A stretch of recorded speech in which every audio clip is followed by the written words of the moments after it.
SIR पर ममता versus चुनाव आयोग, 26 लाख वोटर लिस्ट से गायब, बंगाल में चुनावी भूचाल शुरू।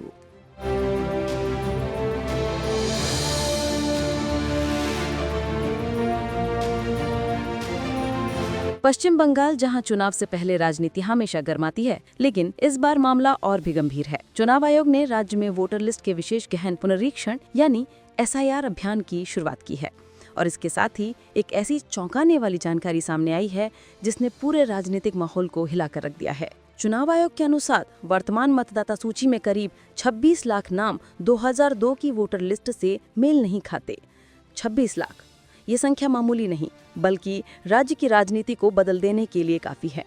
इधर पश्चिम बंगाल की मुख्यमंत्री ममता बनर्जी और उनकी पार्टी तृणमूल कांग्रेस इस एसआईआर प्रक्रिया का खुलकर विरोध कर रही हैं।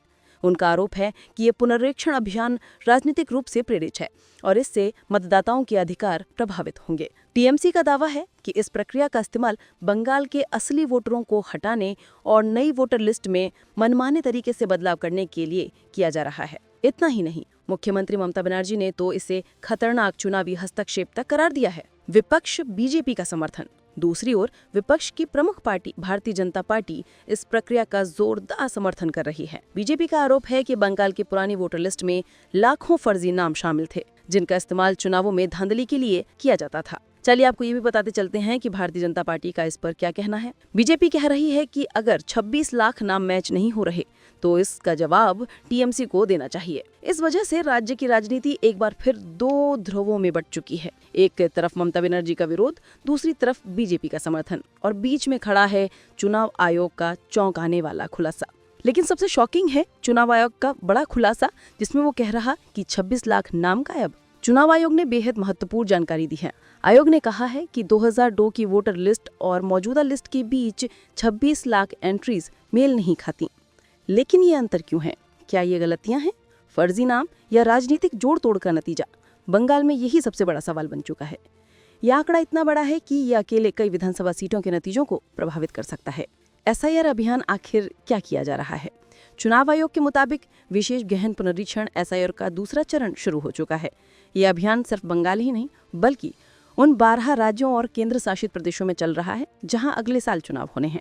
बंगाल के लिए ये प्रक्रिया बेहद संवेदनशील है क्योंकि यहाँ चुनावी माहौल हमेशा उबलता रहता है। एसआईआर का टाइमलाइन इस प्रकार है: 4 नवंबर से 4 दिसंबर तक घर घर वेरिफिकेशन, 9 दिसंबर को ड्राफ्ट वोटर लिस्ट जारी होना, 7 फरवरी को अंतिम मतदाता सूची प्रकाशित होना।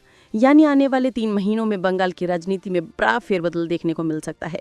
टीएमसी का आरोप है कि इस प्रक्रिया को एक खास पार्टी को फायदा पहुंचाने के लिए तेज किया जा रहा है। वहीं बीजेपी का कहना है कि एसआईआर अभियान पारदर्शिता बहाल करने के लिए जरूरी है। चुनाव आयोग एक तरफ राजनीतिक आरोपों से घिरा, दूसरी तरफ उसे 26 लाख नामों के रहस्य को सुलझाना है।